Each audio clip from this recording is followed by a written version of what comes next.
उद्यद्भानुसहस्रकान्तिमरुणक्षोमां शिरोमालिकां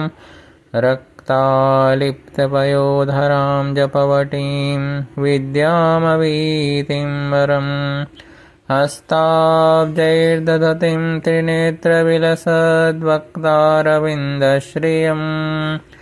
देवीं बद्धहिमांशुरत्नमुकुटां वन्देरविन्दस्थिताम्। ॐ ऋषिरोवाच निहन्यमानं तत्सैन्यमवलोक्य महासुरः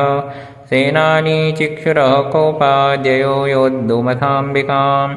स देवीं सरवर्षेण ववर्ष समरे सुरः यथा मेरुगिरे शृङ्गं तोयवर्षेण तोयदः तस्य छित्त्वा ततो देवी लीलयैव शरोत्करान् जघानतुरगान् बाणैर्यन्तारं चैव वाजिनां चिच्छेद च धनुः सद्यो ध्वजं चातिस्रमुच्छ्रितं विव्याध चैव गात्रेषु छिन्नधनवानमाशुगैः सच्छिन्नधनवा विरथो हताशो हतसारथिः अभ्यधावत तां देवीं खड्गचर्मधरोऽसुरः सिंहमाहत्य खड्गेन तीक्ष्णधारेण मूर्धनीम् आजगानभुजे सव्ये देवीमप्यतिवेगवान् तस्याः खड्गो भुजं प्राप्य पफालनृपनन्दन ततो जगराह शूलं स कोपादरुणलोचनः चिक्षेप च ततस्तस्तु भद्रकाल्यां महासुरः जाज्वल्यमानं तेजो वीरविबिम्बविवाम्बरात् दृष्ट्वा तदा पतच्छूलं देवी शूलमुमुञ्चत तच्छूलं शतधातेन नीतं स च महासुरः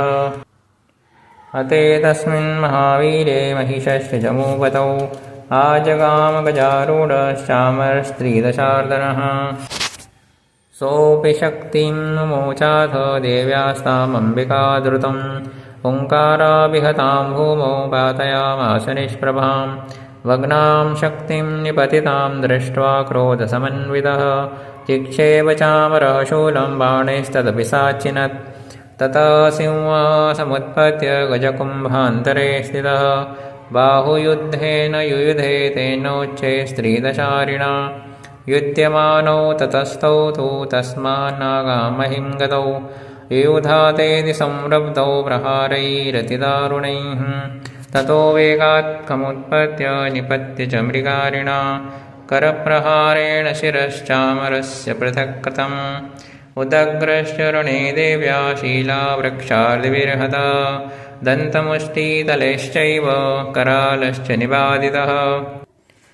देवी क्रुद्धा गदापातैः शोडयामास चोद्धतं वाष्कलं भिन्दिबालेन बाणैस्ताम्रं तथान्दकम् उग्रास्यमुग्रवीर्यं च तथैव च महाहनुं त्रिनेत्राय त्रिशूलेन जघान परमेश्वरी विडालस्यासिनाकायात् पादयामास वै शिरः दुर्दुरं दुर्मुखं चोभौ शरैर्निन्येयमक्षयम्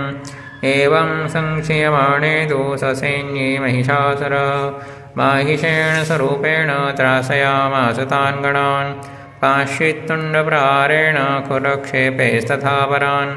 लाङ्गूलिताडिताश्चान्यान् शृङ्गाभ्यां च विदारितान् वेगेन काञ्चिदपरानादेन भ्रमणेन च निःश्वासपवनेनान्यान् पातयामास भूतले निपात्य प्रमथानीकमभ्यधावतसोऽसुरः सिंहं हन्तुं नः देव्याः कोपं चक्रे ततोऽम्बिका सोऽपि कोपानायैर्य खुरक्षुण्णमहीतलः शृङ्गाभ्यां पर्वतानुच्चाचिक्षेप च ननाद च वेगभ्रमणविक्षुण्णा महितस्य वशीर्यत लाङ्गूलेनातः शाब्दिः प्लावयामास सर्वतः दुतशृङ्गविभिन्नाश्च खण्डं खण्डं ययुर्घनाः श्वासानिलास्ताः शतशो निपेतुर्नवसो जलाः इति क्रोधसमात्मातमापतन्तं महासुरं दृष्ट्वा सा चण्डिका कोपं तद्वदाय तदाकरोत् सा क्षिप्त्वा तस्य वै पाशुं तं बबन्धमहासुरं तत्याजमायुषं रूपं सोऽपि बद्धो महामृधे तथा सिंहो ववत्सद्यो यावस्तस्याम्बिका शिरा शिनत्ति तावत् पुरुषः खड्गपाणिरदृश्ययत्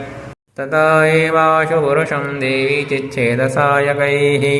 तं खड्गचर्मणा सार्धं ततः सोऽभुन्महागजः करेण च महासिंहं तं चकर्ष जगर्ज च कर्षतस्तु करं देवी खड्गेन निरकृन्तत ततो महासुरो भूयो माहिषम् अपुरास्थितः तथैव क्षोभयामास त्रैलोक्यं सचराचरम् ततः क्रुद्धा जगन्माता चण्डिका पानमुत्तमं पपो पुनः पुनश्चैव जहासारुणलोचना ननर्दचासुरसोऽपि बलवीर्यमदोद्धत विषाणाभ्यां च चिक्षेप चण्डिकां प्रतिभूधरान् सा च तान् प्राहितास्तेन चूर्णयन्ती शरोत्करैः उवाच तं मदोद्धूतमुखरागाकुलाक्षरं देव्युवाच गर्ज गर्ज क्षणं मूढ मधूयावप्तिमाम्यहं मया त्वयि हतेस्त्रैव गर्जिष्यत्यांशुदेवताः ऋषिर उवाच एवमुक्त्वा समुत्पत्य सारूढा तं महासुरं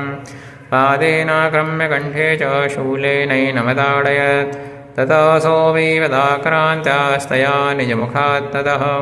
अर्धनिष्क्रान्त एवासीत् देव्या वीरेण संवृतः अर्धनिष्क्रान्त एवासो युध्यमानो महासुरः तया मासिना देव्या शिरच्छित्त्वा निपातितः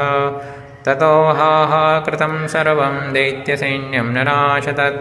प्रहर्षं च परं जगमुः सकला देवतागणाः